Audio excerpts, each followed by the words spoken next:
de volver a hacer un acercamiento al ejercicio de, digamos, del protocolo de catación, pero entendiéndolo de una manera más global. Yo pienso que cuando entendemos conceptos no hacemos las cosas como al azar o como muy ceñidos a, digamos, como a una norma, sino que entendemos el por qué se hace de esa manera y no de otra.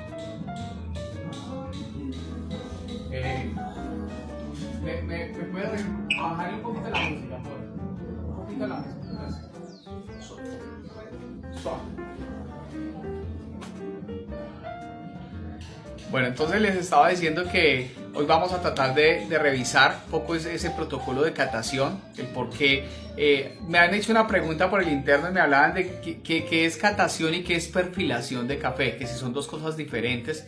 Realmente hemos llegado más, digámoslo así, como a un consenso con los catadores, y es que catar o perfilar, pues digamos que son palabras que a veces se utilizan indistintamente, pero normalmente la catación está muy vinculado al identificar algún tipo de efecto en la muestra, ¿sí? Como más bien de decir aceptamos este café o lo rechazamos, pero perfilar puede ir un poco más allá y es dar características muy, digamos, muy específicas de una muestra de café. Ya es poder ir como a su intimidad, poder ir a ese escenario donde hemos profundizado aún más y hemos encontrado detalles como sus texturas, sus fragancias, cómo las hemos relacionado con otros tipos de fragancias, o cómo nos dibujan algo muy agradable, muy interesante,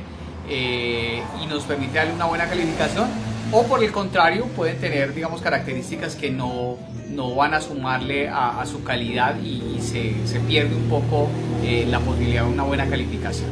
Entonces esa distinción entre qué es catar y qué es perfilar, normalmente la muestra que se va a perfilar es una muestra que se debe recibir. Normalmente la recibe una persona que no está, digamos, que no conoce al productor, que no tiene un vínculo emocional con ese productor, que no es su abuelo, su papá, su tío, porque es importante no sesgarse desde el principio. O sea, ocurre a veces que podemos se puede sugestionar a la persona cuando, por ejemplo, cuando recibe muestras de una finca, de un café que ya ha analizado muchas veces y que se ha mantenido con cierta constancia. A veces casi que podemos estar prediciendo qué va a pasar, ¿sí? No, ese café es bueno, ya inmediatamente lo hueles y ya tienes como un vínculo con él. Entonces muchas veces se puede generar un sesgo. Lo ideal es que te entreguen una muestra y que esa muestra no haya sido de alguna manera, o que no sepa yo de dónde proviene esa muestra, que tenga un código, y ese código lo va a recibir el auxiliar o lo va a generar el auxiliar de laboratorio, ¿sí? Porque eso me va a permitir de alguna manera desvincularme y ser mucho más equilibrado en mi calificación, ¿sí? Entonces es importante esa parte. Entonces, catar básicamente será identificar si la muestra se acepta o se rechaza, ¿sí? Y perfilar será ir más allá. Normalmente entonces se recibe la muestra, esa muestra la recibe otra persona, un auxiliar de laboratorio, y esa persona va a generar un código. Entonces a mí me entra al laboratorio no una muestra de café con un nombre determinado, sino con un código, y esa muestra que yo analizo finalmente emite un concepto de perfilación cuando la he tostado y han pasado entre 8 y 24 horas para poder hacer la perfilación, ¿sí? Cuando yo tuesto un café, justamente en ese momento se afloran una cantidad de sustancias y digamos que aparecen, y sobre todo la formación de CO2 que se genera allí hace que se enmascaren muchas otras sustancias que al otro día o después de 8 horas se van a empezar a percibir, ¿sí? Entonces es muy diferente un café que ha sido recién tostado, yo prepararlo y y analizarlo a un café que haya pasado siquiera 8 a 24 horas. Estará mucho mejor ese café que al cual le ha transcurrido ese tiempo, ¿sí? Básicamente es porque él desgasifica parcialmente y porque él, de alguna manera, él madura. Todas sus sustancias terminan de ubicarse. Recordemos que en un tueste pasa de todo.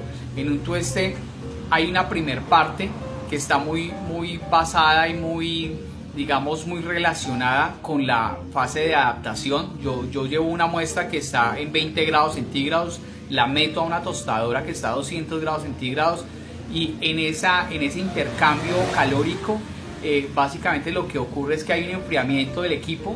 El equipo digamos que baja su temperatura y el café inmediatamente va a empezar a adaptarse a esa temperatura. Entonces hay un punto donde la temperatura del equipo está cayendo, pero la del café está subiendo. El café entró a 20 grados centígrados, más o menos al minuto y medio, 2 minutos, el café ya estará más o menos cercano a los 100 grados centígrados. Entonces, cuando yo someto ese café que está a 20 grados centígrados a una tostadora que está en 200 grados centígrados, lo que hace la masa de café, y por eso es tan importante saber cuál es la capacidad máxima de mi equipo, ¿sí? La termodinámica de una tostadora cambia muchísimo por su volumen, ¿sí? En la medida que yo modifico la cantidad de café que ingresa a la tostadora, estoy modificando toda la termodinámica de mi equipo. Estoy haciendo que el equipo tenga que trabajar, digamos, con más potencia si llevo un volumen adicional. Si mi tostadora es de 5 kilos y yo la alimento con 5 kilos y medio, con 6 kilos, va a tener que hacer un esfuerzo adicional para lograr unos cambios en unos tiempos determinados, ¿sí? Porque recordemos que el tueste de café, no solo para muestras de catación, y esto quiero que lo entendamos muy bien, porque es que pasa mucho que a veces decimos, sí, pero es que un café para catación pues tendrá unas condiciones y para llevarlo a un nivel comercial tendrá otras. No, porque finalmente lo que yo estoy buscando en esa catación es darle su máximo, o sea, llevarlo a una descripción de una curva de tueste que me permita maximizar todo su potencial de flavor, todos sus sabores, todos sus aromáticos, ¿sí? que se logren sacar de allí. Si yo someto mi muestra o si yo llevo mi masa de café a una tostadora que es, por decir algo, que opera muy bien con 5 kilos, pero yo no aplico 5 kilos sino 2 kilos, por decir algo, ¿sí? Es muy probable que la termodinámica ha cambiado tanto que el café se vaya a desarrollar mucho más rápido. Entonces es muy importante yo identificar mi capacidad máxima en el tueste y qué cantidad puedo o cómo me puedo, digamos, mover en unos volúmenes determinados, ¿sí? Yo no puedo estar cambiando muy súbitamente o hacer unos cambios muy distantes en la cantidad de café que ingresa a mi tostadora, ¿sí? Cambia la termodinámica completamente a la hora de hacer el proceso. Entonces la primera fase será de adaptación, la segunda fase será de deshidratación. Pero recordemos que el café va a entrar con una humedad entre el 10 y el 12%, ¿sí? Y eso es muy importante que lo tengamos en cuenta, que la humedad del café en pergamino debe estar entre el 10 y el 12%, y en verde, es decir, cuando ya está trillado el café, también va a tener una humedad entre el 10 y el 12%. Cuando yo lo llevo a mi tostadora, esa humedad es muy determinante, porque en caso tal de tener una humedad muy alta, igualmente cambia la termodinámica. Tengo que extraerle mucha más humedad a esa masa de café para poder llegar a la reacción de Maillard en ausencia de humedad en el minuto 4 a 5. Eso es importante que lo tengamos muy en cuenta. Entonces ya yo tengo mi tostadora, someto la muestra y esa muestra inicialmente va a empezar a ganar temperatura, ¿sí? Cuando llegue más o menos a 100 grados centígrados, la muestra de café va a empezar a deshidratarse, ¿sí? y más o menos a los 140 grados centígrados se ya da algo que llama reacción de Maillard, que es de